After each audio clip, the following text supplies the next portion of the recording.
오늘 주시는 하나님 말씀은 누가복음 15장 25절부터 32절까지 말씀입니다. 우리 한 절씩 읽겠습니다. 마다들은 밭에 있다가 돌아와 집에 가까이 왔을 때에 풍악과 춤추는 소리를 듣고 대답하되 당신의 동생이 돌아왔음에 당신의 아버지가 건강한 그를 다시 맞아들이게 됨으로 인하여 살찐 송아지를 잡았나이다 하니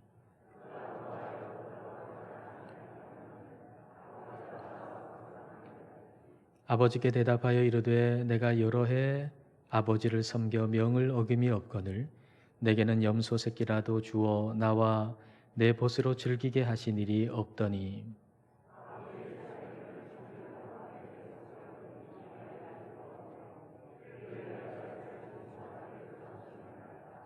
아버지가 이르되 예 너는 항상 나와 함께 있으니 내 것이 다 내 것이로되 이 동생은 죽었다가 살아났으며 내가 잃었다가 얻었기로 우리가 즐거워하고 기뻐하는 것이 마땅하다 하니라.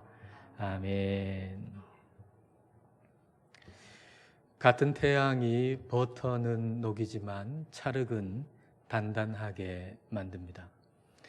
세월이라고 하는 것도 마찬가지죠. 다 같은 세월을 보냈는데 어떤 사람은 영적으로 성장합니다.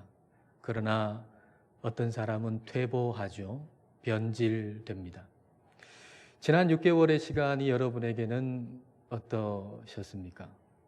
지난 6개월의 시간 동안 여러분은 영적으로 성장하셨습니까? 아니면 퇴보하거나 변질되셨습니까? 오늘이 올해 하반기의 첫 주일인데 이 하반기에 6개월 동안 이 시간을 여러분은 어떻게 지내기를 원하십니까? 하반기의 시간은 어떻기를 여러분은 기대하십니까? 올 하반기의 시간이 우리 모두에게 똑같이 주어진다고 해도 우리의 자세에 따라서 어떤 사람은 퇴보할 것입니다. 변질될 것입니다. 그러나 어떤 사람은 영적으로 성장하게 될 것입니다. 저는 저와 여러분이 하나님께서 우리에게 주시는 이 하반기의 시간 동안에 영적으로 성장할 수 있기를 바랍니다. 그러려면 저와 여러분이 그렇게 이 하반기 동안에 영적으로 성장하려면 우리에게 그에 따른 자세가 필요합니다. 우리의 자세에 따라서 달라질 수 있기 때문에 우리에게 필요한 자세가 있는데 그것은 우리의 현재의 상태를 제대로 살필 수 있는 그런 자세입니다. 다른 사람을 조사하는 것이 아니라 나 자신을 조사할 수 있어야 한다는 얘기입니다. 예레미야애가 3장 40절은 우리에게 이렇게 말씀하십니다. 우리가 스스로 우리의 행위들을 조사하고 여호와께로 돌아가자. 우리 자신의 행위를 조사해야 합니다. 우리 자신의 행위의 동기를 조사해야 합니다. 우리가 오늘 말씀을 읽으면서 오늘 말씀 안에서 다른 사람이 아닌 나 자신을 조사할 수 있어야 합니다. 오늘 말씀을 읽고 묵상하면서 저 자신을 조사해 볼 때 인정할 수밖에 없는 것이 하나 있었습니다. 그것은 제가 첫째 아들을 너무 많이 닮아 있다는 사실이었습니다. 예수님을 닮아야 하는데 오늘 본문 안에 있는 첫째 아들을 더 많이 닮아 있다는 것이죠. 그래서 고백할 수밖에 없었습니다. 주님, 제가 첫째 아들입니다. 여러분이 말씀 앞에서 솔직하게 여러분 자신을 본다면 이 자리에 새 가족을 제외하고는 아마도 이 고백을 드릴 수밖에 없을 겁니다. 주님, 제가 첫째 아들입니다. 오늘 우리의 마음을 아프게 하는 것은 그토록 오랫동안 우리가 신앙생활을 했는데 예수님을 닮기보다는 이 첫째 아들을 더 많이 닮아 있다는 것입니다. 첫째 아들은 둘째 아들과는 비교할 수 없을 만큼 성실하고 착한 아들인 것 같습니다. 둘째 아들이 돌아오는 그날도 이 첫째 아들은 아버지 밭에 나가서 열심히 일을 했습니다. 돌아오는 길에 집에 가까이 왔는데 풍악 소리가 들려요. 춤추는 소리가 들려요. 종을 불러가지고 무슨 일이냐라고 했더니 집 떠나간 둘째 아들이 다시 돌아오게 됐고, 그래서 아버지가 이걸 기뻐가지고 잔치를 벌였다라고 하는 이야기를 듣게 됩니다. 이 얘기를 들은 이 첫째 아들의 반응이 무엇인가요? 자, 28절 말씀을 보십시오. 그가 노하여 들어가고자 하지 아니하거늘 아버지가 나와서 권한대. 노하였다, 화가 났다라고 하는 이 대목에서 우리는 이 첫째 아들이 아버지를 조금도 닮지 않았다라고 하는 것을 우리는 알게 됩니다. 아버지는 그 이름이 사랑이라고 할 만큼 사랑이 풍성한 분이에요. 근데 그토록 오랫동안 이 첫째 아들이 그런 아버지와 함께 있으면 그 아버지를 좀 닮아야 하는데 조금도 닮지 않았다는 것이죠. 아버지를 닮아서 동생이 돌아올 때에 함께 기뻐하면서 아버지와 함께 기뻐하면서 잔치에 참여해야 하는데 그게 화가 날 만큼 아버지를 조금도 닮지를 않았다는 얘기입니다. 첫째 아들이 아버지를 조금도 닮지 않았다면 그동안에 아버지를 향한 그 열심과 성실함은 도대체 어디서 나온 것일까요? 아버지를 조금도 닮지를 않았어요, 이 첫째 아들이. 그런데 그 아버지를 향한 그의 성실함, 그의 열심, 그건 뭐 둘째 아들하고는 비교할 수 없을 만큼 대단했잖아요. 그 성실함과 그 열심은 도대체 어디서 나온 것일까요? 오늘 우리가 이 자리에 나와가지고 예배하는 이 예배의 열심, 그리고 하나님께 헌금을 드리고 봉사하는 그 열심과 성실은 도대체 어디서 나온 것입니까? 이 첫째 아들의 열심과 성실의 동기는 어디에 있습니까? 자, 29절과 30절을 보십시오. 아버지께 대답하여 이르되 내가 여러 해 아버지를 섬겨 명을 어김이 없거늘 내게는 염소 새끼라도 주어 나와 내 벗으로 즐기게 하신 일이 없더니 아버지의 살림을 창녀들과 함께 삼켜버린 이 아들이 돌아오매 이를 위하여 살찐 송아지를 잡으셨나이다. 첫째 아들은 아버지의 은혜를 탕진한 집안에 있는 당자예요. 둘째 아들은 아버지의 재산을 탕진했지만 첫째 아들은 아버지의 은혜를 탕진했어요. 아버지와 함께 있는 것 그 자체가 복이고 그 자체가 은혜인데 그 은혜를 탕진해 버리고 내가 열심히 뭔가를 한 것에 대해서 보상을 바라는 마음으로 성실과 열심을 냈던 것입니다. 둘째 아들만 회개가 필요한 게 아니에요. 첫째 아들은 더 큰 회개가 필요해요. 착한 일을 했는데, 성실히 일했는데, 열심히 봉사했는데 잘못된 동기로 한 것에 대해서 회개해야 해요. 내가 착한 일을 하고 성실하게 일한 것의 동기가 우리 하나님 아버지의 은혜와 사랑에 대한 반응이 아니었다라고 하는 것에 대해서 우리는 회개해야 한다고요. 하나님의 은혜와 사랑에 대해서 감사하는 마음으로 우리가 열심을 내고 성실하게 살면 우리는 겸손해질 수밖에 없어요. 왜냐하면 하나님의 그 사랑과 은혜가 나를 성실하게 한 것이기 때문에, 하나님의 그 은혜와 사랑이 나로 하여금 열심을 내도록 만든 것이기 때문에 우리는 열심을 내도 성실 내도 겸손해지는 거예요. 그러나 그 동기가 하나님의 은혜와 사랑이 아니면 내 종교적인 의로, 내 종교적인 의와 나의 의로 내가 열심을 내면 나만큼 열심히 일 안 하는 사람 보면은 정죄하게 돼요. 나는 이렇게 열심히 하는데 저 사람은 뭐야?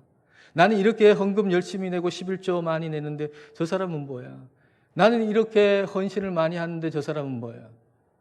내 의로, 내 종교적인 의로 열심을 내면 나처럼 하지 않는 사람을 정죄하고 비난하게 되어요. 그리고 그 사람에 대해서 우월감을 가지게 되는 거죠. 마음이 부패하고 변질되게 될 수밖에 없는 겁니다. 하나님을 대단히 잘 섬기는 것처럼 보였던 이 첫째 아들 안에 둘째 아들보다 더한 냄새가 나는 겁니다.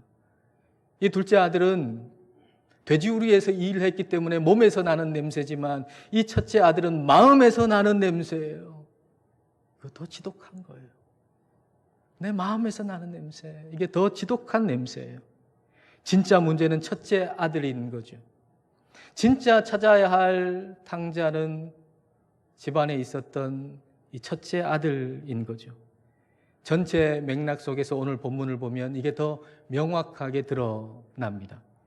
자, 오늘 본문은 예수님께서 말씀하시는 세 가지 비유 가운데 마지막 세 번째 비유입니다. 근데 누가복음 15장 3절에 비유라고 하는 이 단어가 복수가 아니라 단수로 쓰였다라는 말씀을 여러분한테 이미 드렸습니다. 근데 다시 말하면 비유가 세 가지이지만 실은 하나의 이야기를 말씀하시는 것과 같다라는 의미인 겁니다. 그렇다면 여러분 한번 생각해 보세요. 첫 번째 비유가 뭐죠? 첫 번째 비유는 양을 잃어버렸잖아요. 그래서 목자가 그 양을 찾으러 갑니다. 그리고 찾아내어서 잔치를 벌입니다. 기쁨으로. 두 번째 비유가 뭐죠? 드라크마를 잃어버렸잖아요. 한 여자가 드라크마를 잃어버렸어요. 그래서 부지런히 찾아요. 그리고 찾아내요. 그리고 찾아내서 기쁨으로 잔치를 벌입니다. 자, 그렇다면 세 번째 비유도 같은 맥락의 이야기가 이어질 것을 우리는 기대할 수 있습니다. 같은 맥락이라면 이야기는 어떻게 돼야 되나요? 아들을 잃어버렸어요. 아버지가 찾으러 나가요. 부지런히 찾고 열심히 찾아서 아들을 찾아내어서 집으로 돌아와요. 그리고 기쁨으로 잔치를 벌이는 거예요. 근데 세 번째 비유에서 잃어버린 아들을 찾으러 간 사람은 없어요. 아니, 있어요. 둘째 아들이 아니라 첫째 아들을 찾으러 나간 아버지의 모습이 오늘 말씀에 기록되어 있어요. 자, 28절을 여러분 다시 보세요. 그가 노하여 들어가고자 하지 아니하거늘 아버지가 나와서 권한대. 첫째 아들이 화가 나가지고 집으로 들어가려고 하질 않아요. 집에서 나온 거죠. 그러니까 아버지가 어떻게 해요? 그 첫째 아들 찾으러 나온 거예요. 그리고 첫째 아들을 만나서 권면하는 거죠. 설득하는 거예요. 집 안으로 들어가자고. 동생 들어와서 지금 잔치가 벌어졌는데 그 잔치에 함께 참여하자고 이 첫째 아들을 지금 설득하고 있는 겁니다. 첫째 아들은 교회 안에 있는 탕자예요. 하나님의 은혜를 탕진해버렸어요. 교회 안에 있는데 하나님의 은혜를 탕진해버렸어요. 그 결과 종교적인 의가 마음을 가득 채우는 거예요. 다른 이들에 대한 우월감 그리고 교만이 마음을 차지해버리는 거죠. 나는 예배 잘 드리는데 저 사람은 뭐야? 예배도 안 드리고. 나는 11조 잘 내는데 저 사람은 뭐야? 헌금도 잘 안 하고. 나는 이렇게 헌신하는데 저 사람은 뭐야? 헌신도 제대로 안 하고. 은혜에 대한 감사는 없고 종교적인 행위로 인한 우월감, 교만이 가득 넘치는 것입니다. 사람마다 어느 정도 차이는 있을 거예요. 아마 여러분 중에 나는 첫째 아들하고는 그렇게 닮은 것 같지 않은데 이렇게 생각하시는 분이 있을 겁니다.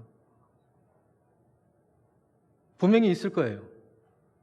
여러분 중에는 오늘 말씀을 들으면서 나는 첫째 아들하고는 그렇게 상관이 없는 것 같은데 별로 안 닮은 것 같은데. 근데 분명한 거 하나 있어요. 예수님 쪽보다는 첫째 아들 쪽을 더 많이 닮았다는 거예요. 여러분이 아무리 첫째 아들하고는 나는 안 닮았다라고 생각할지라도 분명한 것 하나 있는데 예수님 쪽보다는 첫째 아들 쪽으로 더 많이 기울어져 있다는 사실이에요. 첫째 아들을 닮은 것으로 인해서 우리가 마음 아파하지 아니하면 이미 죽은 거예요, 여러분. 여러분의 영혼이 지금 엄청나게 활기 있다고 생각하십니까? 여러분의 믿음이 대단하다고 생각하십니까? 내가 첫째 아들을 닮은 것으로 인해서 우리의 마음이 아파하지 않는다면 우리는 이미 죽은 거예요. 교회 안에 죽은 채로 있는 거예요. 하나님은 우리가 교회 안에 죽은 채로 있기를 원치 않으세요. 우리 하나님은 저와 여러분이 교회 안에서 죽은 채로 있기를 원치 않으세요. 그래서 첫째 아들을 살리시고 회복하시기를 원하세요. 첫째 아들을 살리시고 회복하려고 하시는 그 아버지의 모습을 한번 볼까요? 자, 31절을 보세요. 아버지가 이르되 예, 너는 항상 나와 함께 있으니 내 것이 다 내 것이로되. 아버지가 첫째 아들한테 예, 테크논이라고 하는 헬라어를 번역한 거예요. 아이라는 의미예요. 사랑스러움을 담은 얘기죠. 얘야, 얘야. 그렇게 말씀하시는 거예요. 너는 형이 돼가지고 고작 그 모양이냐? 형이란 놈이 그 모양이냐? 그렇게 말씀하시지 않으셨어요. 너 목사라는 놈이 그 모양이냐? 너 장로라는 놈이 그 모양이냐? 너 20년 신앙생활 했다면서 그 모양이냐? 아니 20년, 30년 신앙생활 했다는 놈이 고작 그 모양이냐? 그렇게 말씀하시지 않으셨어요. 얘야, 그렇게 말씀하셨어요. 그게 무슨 말이죠? 우리를 있는 그대로 사랑하신다는 거예요. 우리를 있는 그대로. 그러나 여러분 오해하지 마세요. 있는 그대로 하나님이 우리를 사랑하신다고 해서 우리가 있는 그대로 있어도 된다는 얘기가 아니에요. 이대로 살아도 괜찮다는 얘기가 아니에요. 저와 여러분이 오늘 그대로 살아도 되는 사람 한 사람도 없어요. 하나님은 우리를 있는 그대로 사랑하시지만 그건 우리가 그대로 살아도 된다는 얘기가 아니에요. 그 사랑 때문에 변화되어야 한다는 얘기죠. 누가 우리 힘으로 변화될 수 있는 사람 누가 있습니까? 아무도 없어요. 하나님이 우리를 사랑하셔야 그 사랑 때문에 우리는 변화될 수 있다고요. 그래서 우리 하나님은 변화되고 나서 비로소 사랑하시는 것이 아니라 있는 그대로 사랑하시는 거예요. 그 사랑 때문에 새롭게 변화되라고. 그러면 어떻게 우리는 변화되어야 할까요? 32절 말씀을 보십시오. 이 내 동생은 죽었다가 살아났으며 내가 잃었다가 얻었기로 우리가 즐거워하고 기뻐하는 것이 마땅하다 하니라. 아버지의 기쁨을 함께 하는 것, 이게 첫째 아들이 변화되어야 할 모습이에요. 아버지가 기뻐하실 때에 함께 그 기쁨에 참여하는 것, 이게 첫째 아들이 변화되어야 할 모습이에요. 이런 변화가 있기 위해서 첫째 아들한테 필요한 게 뭘까요? 이 가정이 진짜 제대로 된 화목한 가정이 되기 위해서는 아버지의 사랑만으로는 안 돼요. 형의 사랑이 있어야 해요. 아버지의 사랑만으로는 안 돼요. 형이 동생을 사랑해야 해요. 동생이 힘겹게 돌아왔잖아요. 힘겹게 돌아왔는데 이 형이, 첫째 아들이 변화 없이 그냥 그대로 살고 있다 그러면 돌아온 둘째 아들은 아버지는 좋은데 형 때문에 다시 집을 나가는 일이 발생할 거예요. 아버지는 좋은데 형 때문에 집을 다시 나갈 수밖에 없을 거예요. 진짜 좋은 교회가 되기 위해서는 하나님 아버지의 사랑만으로는 안 돼요. 먼저 교회 안에 들어온 형들의 사랑이 있어야 해요. 아직 교회 안으로 들어오지 않은 동생들을 향한 형들의 사랑이 있어야 해요. 동생들이 잃어버린 영혼이 힘겹게 교회 안으로 들어왔는데 저와 여러분이, 교회 안에 먼저 들어온 첫째 아들인 저와 여러분이 우리 하나님 아버지의 사랑을 조금도 남지 아니하고 그대로 살아간다고 하면 힘겹게 돌아온 둘째 아들이 하나님 아버지는 좋은데 형들 때문에 다시 교회를 떠나가는 일이 발생할 수밖에 없다는 얘기입니다. 우리가 정말 복된 교회를 세워나가기를 원한다면 우리는 우리 스스로에게 질문을 던져봐야 할 겁니다. 나 때문에 교회를 떠난 사람은 없는가? 나 때문에 교회를 떠나고 싶은 사람은 없는가? 여러분 질문해 보십시오. 여러분 스스로에게 한번 질문해 보십시오. 나 때문에 교회를 떠난 사람은 없는가? 나 때문에 교회를 떠나고 싶은 사람은 없는가? 한번 질문해 보십시오. 만일 첫째 아들이 이런 생각을 할 줄 알았다면, 동생이 집을 나간 것이 동생의 문제만이 아니라 내 책임이 상당 부분 있다는 것을 깨달았다면, 그리고 그걸 마음 아파할 줄 알았다면 어떤 일이 벌어졌을까요? 동생이 집을 나갔어요. 근데 그건 동생만의 문제가 아니라 형인 내 책임이 상당 부분 있다는 걸 알아요. 그리고 마음 아파요. 그러면 동생이 떠난 다음에 그 동생을 기다리는 아버지의 모습이 눈에 들어올 거예요. 그 아버지가 동생 때문에 눈물을 흘리는 그 눈물이 마음속에 들어올 거예요. 그리고 아버지의 마음으로 아버지에게 이야기하겠죠. 아버지, 제가 동생 찾으러 갔다 오겠습니다. 제가 동생 찾으러 갔다 오겠습니다. 그리고 길을 떠나서 동생을 찾아와서 아버지와 함께 기뻐하는 모습. 여러분, 이게 사실 오늘 이야기가 이렇게 돼야 해요. 오늘 이야기는. 잃은 양을 찾아 나가서 열심히 찾아서 찾아내어서 기쁘게 잔치를 벌이듯이 드라크마를 잃어버렸는데 그 잃어버린 드라크마를 열심히 찾아가지고 찾아내어서 잔치를 벌이듯이 둘째 아들을 잃어버렸을 때 첫째 아들이 찾으러 나가서 아들을 찾아가지고 동생을 찾아가지고 돌아와서 아버지와 함께 잔치를 벌이는 것. 이게 오늘 이야기가 되어야 하는 겁니다. 그런데 첫째 아들은 아버지를 닮지를 않았어요. 동생에 대한 우월감을 가지고 있어요.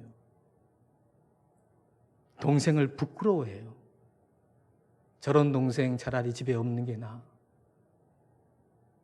이게 첫째 아들의 마음이에요. 동생을 부끄러워하는 거예요. 저런 모양의 동생 차라리 집에 없는 게 더 나아. 오늘 우리가 첫째 아들과 같은 상태로 그대로 우리가 머물러 있으면 하나님께서 저와 여러분을 통해서 쓰시고자 하는 이야기를 써갈 수가 없는 거예요. 여러분, 저와 여러분이 오늘 이 상태로 그대로 있으면 하나님이 저와 여러분을 통해서 애광교회를 통해서 쓰시고자 하는 이야기가 있는데 그거 절대로 써질 수가 없습니다.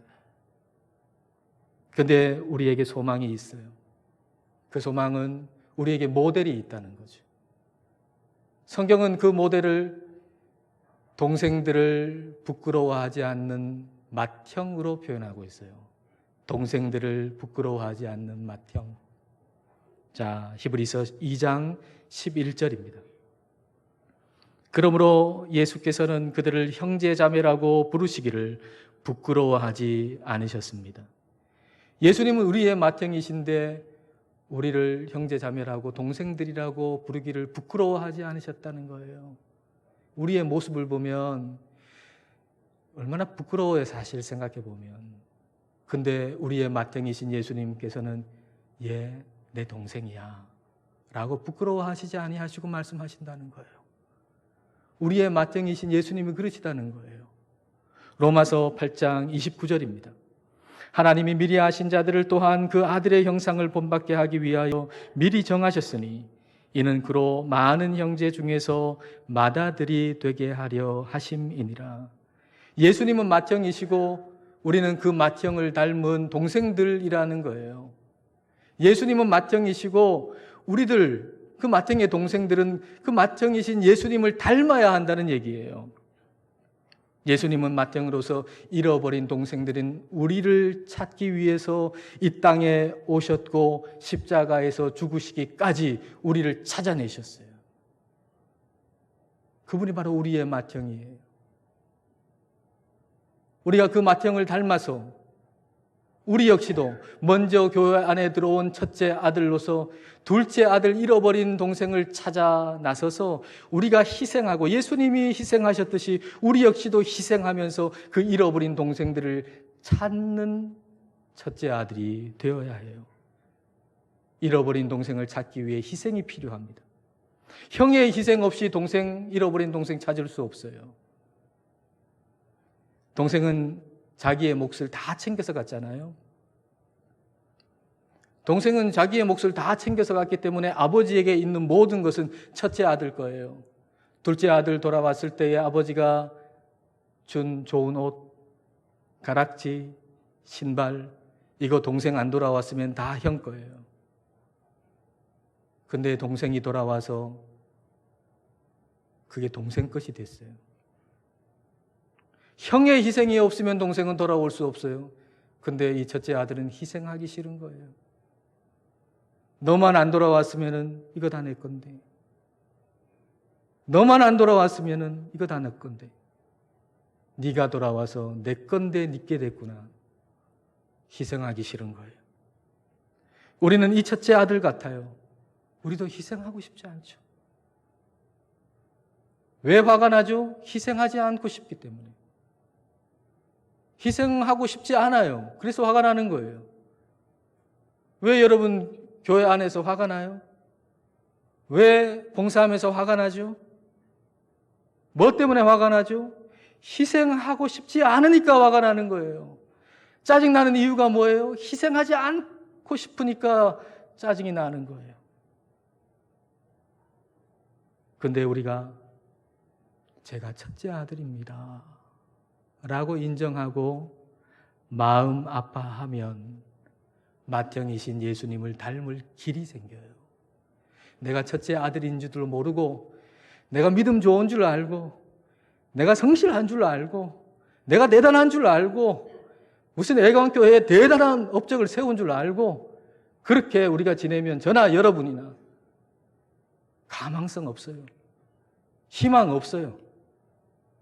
그러나 제가 첫째 아들입니다 라고 고백하면서 마음 아파할 줄 알면 맏형이신 우리 예수님을 닮을 길이 열려요. 우리의 맏형이 예수님, 우리의 맏형이신 예수님께서 잃어버린 우리를 찾으러 오셨듯이 우리도 잃어버린 영혼을 찾는 일에서 기쁨을 누릴 수가 있다고요. 잃어버린 영혼을 찾는 것, 그게 우리의 기쁨이에요. 지지난 주일에 첫 번째, 두 번째 비유에 대한 말씀을 드렸잖아요. 누가복음 15장. 잃어버린 양에 대한 비유, 또 잃어버린 드라크마에 대한 비유를 말씀드리면서 우리 가족들 가운데서 아직 예수님을 알지 못하는 분, 특별히 연로하신 부모님 좀 신방할 수 있도록 허락하고 초대해달라. 그 얘기 드렸잖아요. 그랬더니 그날 그 주일에 우리 집사님 한 분이 초대를 하셨어요. 그래서 그 다음 날 그 가정에 갔어요. 그 가정에 갔더니 우리 집사님의 언니들 두 분도 오셨어요. 예비 신자. 지금은 믿지 않지만은 조만간 어느 때 반드시 예수님을 믿을 거다라고 생각하기 때문에 예비 신자라고 하는 겁니다. 불신자가 아니고 예비 신자.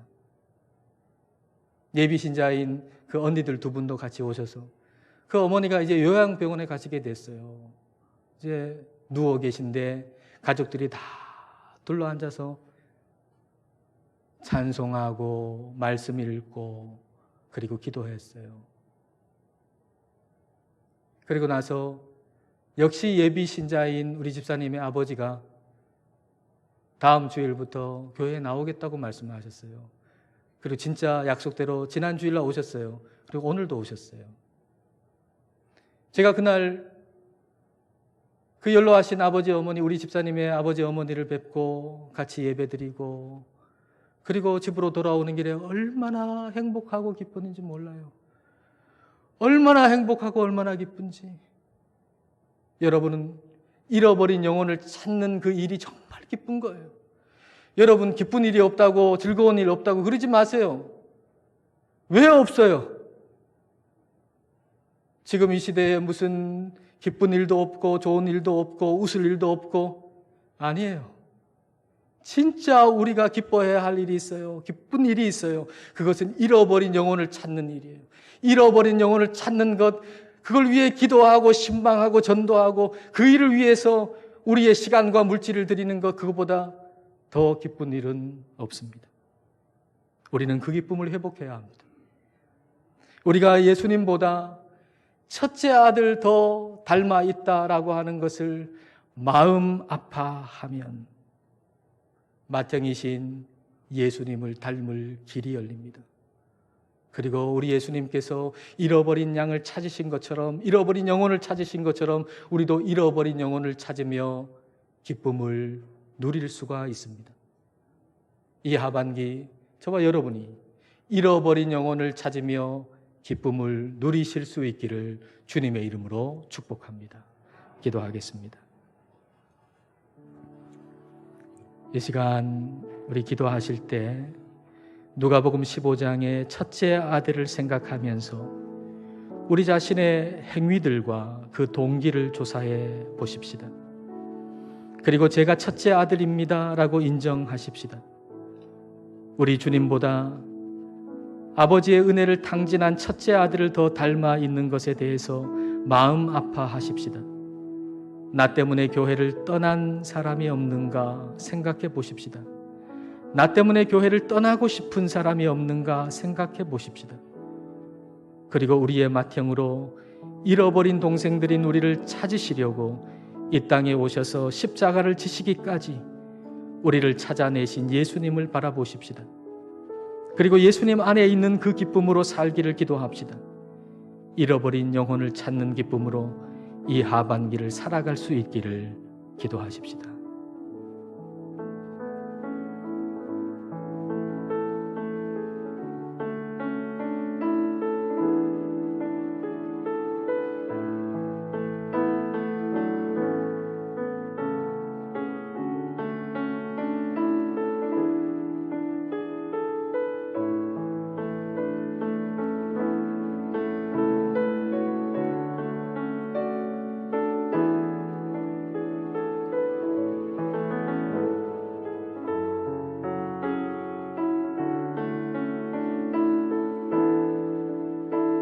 하나님 아버지, 지난 6개월 동안도 저희를 사랑하시고 은혜를 베풀어 주심을 감사드립니다.